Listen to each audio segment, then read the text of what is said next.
Aleluia. Glorificado e exaltado ao santo e excelso nome do Senhor. Amém? Salve a igreja da paz do Senhor. Ultimamente eu não me preocupo. Eu falei isso com o pastor ontem. Eu não me preocupo em quem vai estar. Eu não me preocupo em quantidade. Eu acho que eu estou aprendendo a viver dependente totalmente do meu Senhor. E eu ouvi tantas coisas aqui maravilhosas, como eu ouvi no culto de ontem, né? E eu só posso entender que é uma semana de renovo, é uma semana de milagre, é uma semana missionária, que eu também preciso de milagre. Uma semana de sonhos. De sonhos realizados. Porque quando eu vejo alguém dizendo, Senhor, esse é o penúltimo, e Deus envia uma palavra dizendo amor, Deus está dizendo ainda não tem um quadro na tua vida, mas entenda que o tempo e a hora é meu. Descansa tu tão somente naquilo que eu te prometi. Eu sei que às vezes a solidão dói, os apontamentos doem, sendo a árvore frutífera no meio da nossa parentela, muitas das vezes dói, porque muitas vezes uma pessoa me diz Santa Rônia, crentona, pra que isso tudo? Mas no momento de socorro, vou lembrar da crentona, do pra que isso tudo? Então nós estamos sendo moldados, sabe, como o grão de mostarda. E quando eu li essa passagem, eu atentei, pode abrir seus livros de livro de Daniel, capítulo 6. Eu atentei não para me enfatizar que é a menor semente, mas eu atentei porque a palavra diz que é a maior árvore que existe. Então não olhe para alguém pequenino e pense, não é nada, não vai dar em nada.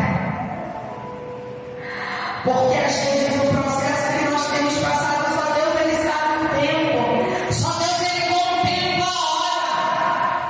E aí eu estava vendo essa passagem de Daniel, capítulo 6. Eu vou estar lendo alguns versículos, eu peço que você tenha uma mesa com a tua Bíblia aberta, mesmo depois que sentar. Que diz assim: E pareceu bem a Dário constituir sobre o reino a 120 presidentes que estiveram sobre todo o reino, e sobre ele 3 príncipes, dos quais Daniel era um, aos quais esses presidentes dessem conta, para que o reino não sofresse tanto. Então mesmo Daniel se distinguiu desses príncipes e presidentes, porque nele havia um espírito excelente, e o rei pensava constituí-lo sobre o povo. Então os príncipes e os presidentes procuravam achar ocasião contra Daniel a respeito do reino, mas não podiam achar ocasião alguma, porque ele era fiel e não se achava nele nenhum vício, nem culpa. Então estes homens disseram: nunca acharemos ocasião alguma contra este Daniel, se não procuramos contra ele na lei do seu Deus.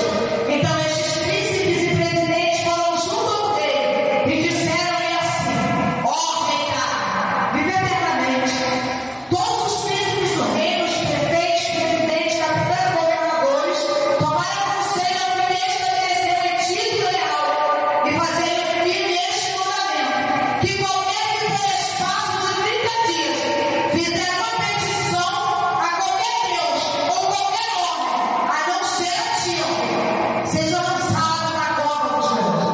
Agora, pois, o rei confia o retido e assina a escritura, para que não seja mudada conforme a lei dos medos e dos persas, que se não pode revogar. Por esta causa o rei Dário assinou esta escritura. Daniel, então, quando soube que a escritura estava assinada, entrou em sua casa. Ora, havia no seu quarto janelas abertas, da volta de Jerusalém, e 3 vezes no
entendia que mesmo ele estando no Egito, ele não podia se corromper, ele não podia desviar daquilo que ele aprendeu diante do Senhor.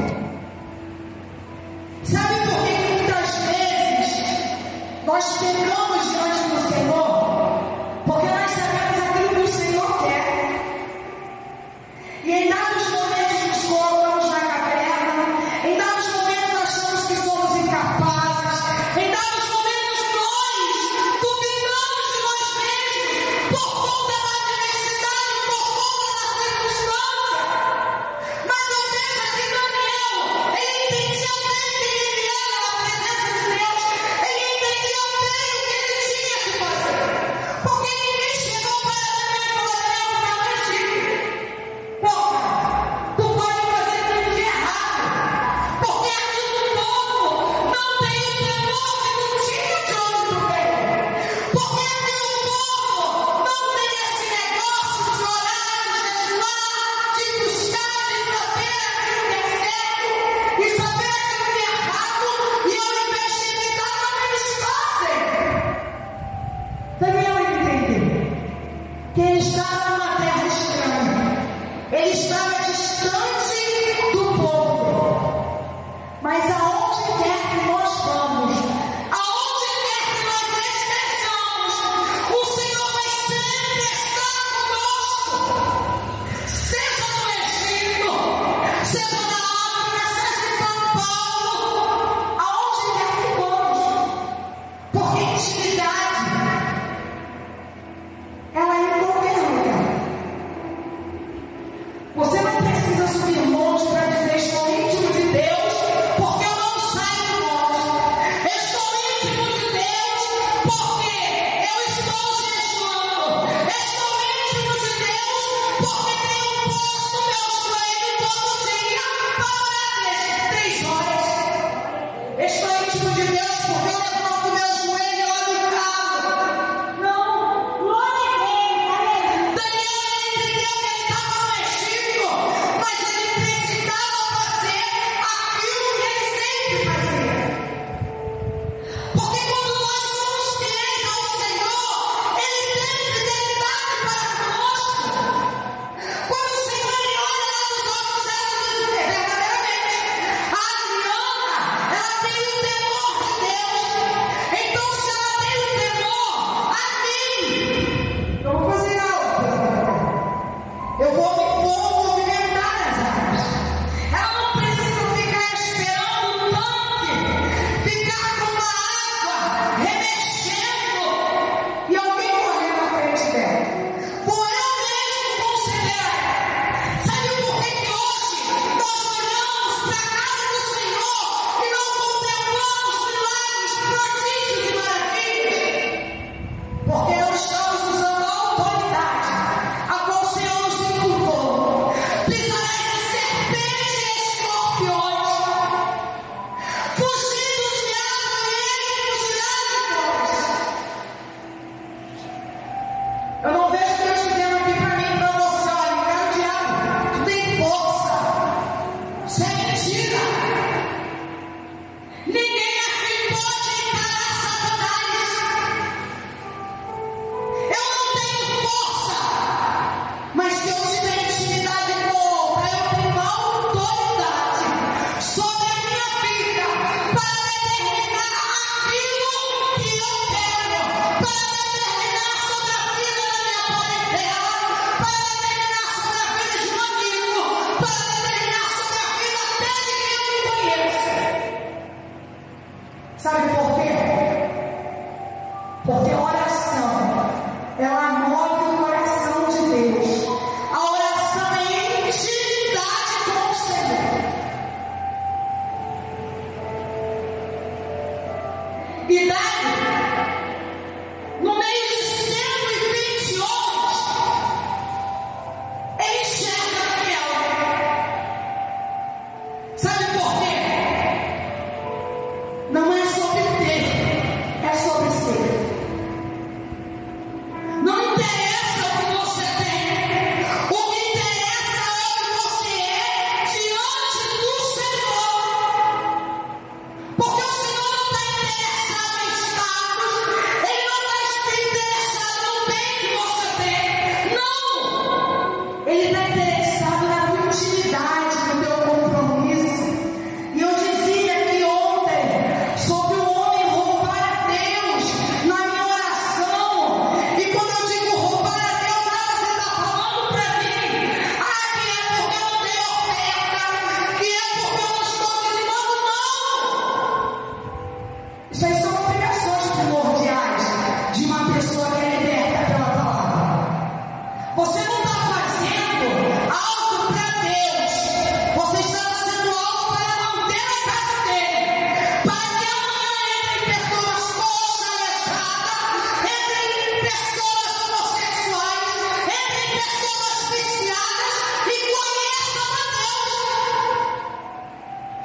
E eu preciso dividir com você. Aleluia! Agora mesmo, antes de iniciarmos a oração, eu tenho uma amiga, não vou falar o nome dela, vou contar o testemunho dela. E eu achei ela verdadeiramente muito corajosa. Há mais ou menos um mês atrás, ela pediu oração. Eu tenho um grupo de oração desde a época que eu estava no Gomes Resende, mais ou menos uns 8 para 9 anos. E existem duas pessoas que você se achega hoje. E ela expôs a vida dela naquele grupo. Ela falou que o marido dela estava traindo. E quando eu olhei aquilo, eu falei: caramba, essa é corajosa. E se tivesse acontecido comigo, eu não teria essa coragem de expor ali no meio de mais de 20 mulheres. Eu só coloquei para ela, né? Chamei ela no privado e falei: cara, você é extremamente corajosa. Parabéns. Eu não teria essa coragem de expor. E depois eu ter bocas para estar me acusando, me apontando, falando. E há mais ou menos 2 semanas atrás eu estava de plantão e Deus me incomodou para falar com ela. Já era 11 horas da noite e eu mandei algo para ela numa rede social e ela me respondeu na hora. Eu falei: tá acordada, ela boa. Eu falei: WhatsApp, por favor. E aí ficamos conversando e ela falou: Sheila, sempre que eu estou atribulada, Deus me envia você para falar comigo. E eu louvo a Deus pela sua vida. E eu continuei orando pelo propósito, aconselhando ela. E em dados momentos ela chorava. E eu falei: chora mesmo, desabafa. Enfim, quando foi hoje, ela falou: preciso te contar uma vitória. Eu falei: não precisa nem me contar, mas eu vou permanecer orando para que o Senhor quebre toda a barreira, toda astúcia do inimigo. Porque o que ele quer é se destruir famílias. O que ele quer é se acabar com a tua estrutura. Porque quando as pessoas têm tirado a vida por conta de um casamento fracassado, quando as pessoas não param e pensam: eu posso reconstruir, eu posso ir até onde eu errei, eu posso modificar, eu posso sentar e eu posso conversar. Porque até em meio à morte, o Senhor ainda toca na esquina e diz: vem a vida. Até em meio à morte, na beira da cidade, ele olha para aquela mãe, sem esperança. E ele se comove de íntima compaixão. Ontem o presbítero pregava sobre isso. Você entende o que é o Senhor Jesus? Ele tem íntima compaixão de mim, de você. É algo que nós não temos, mas deveríamos ter. Quando nós vemos o irmão passando um processo, a primeira coisa que queremos fazer é ajudar. A primeira coisa que queremos fazer é apontar. E aqui na vida de Daniel não foi diferente. Quando Daniel está no meio daqueles homens aqui, aqueles homens têm que Daniel ele tem Deus. Que Daniel ele é diferente. Que Daniel ele não se mistura. Alguém que você está falando para mim que eu, como evangélica, não posso andar com uma pessoa que não tem compromisso com o evangelho. Não, eu não disse isso. Mas se esse que não tem compromisso, você já cansou de apregoar, você já cansou de falar, e você vê que ele não quer compromisso, e ele está tentando te corromper, se afasta. Bate a sandália, sacode a poeira, porque tem muito mais almas aí precisando ouvir que o Senhor ele cura, que o Senhor ele salva e que o Senhor ele liberta. Quantas mães que estão na mesa de oração orando pelos filhos de outras e os seus filhos estão nas vielas, das comunidades, viciados ou até mesmo envolvidos no tráfico. Quantas mães já não têm mais força para profetizar dentro do seu lar? Quantas mães abrem a boca dentro da igreja para dizer: ô rei, que Deus ele vai mudar o teu plano, que Deus vai mudar a tua vida,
nos julgando, nos chamando de fanáticos, nos chamando de apitolados, glorificado e exaltado ao Senhor. Mas esses fanáticos, esses apitolados que têm dobrado o joelho, que têm chorado, que têm gemido, até por pessoas que estão no leito do hospital, que nem sabem que segunda-feira tem uma oração aqui, que nem sabem que segunda-feira tem mulheres que se prostram aqui para interceder. E não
Não nos deixamos escarnecer.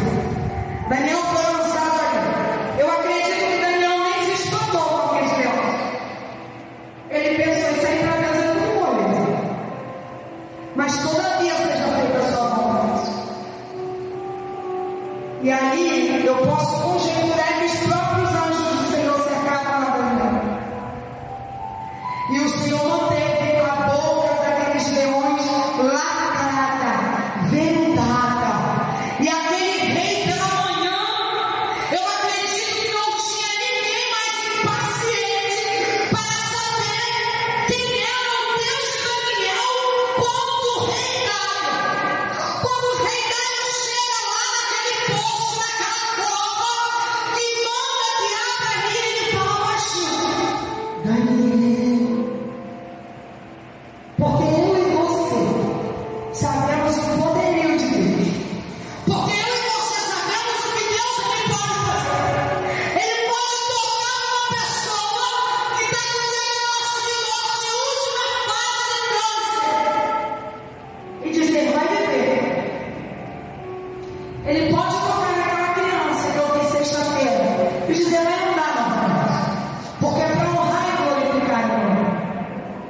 Porque ele é Deus. Ele fala assim: Daniel.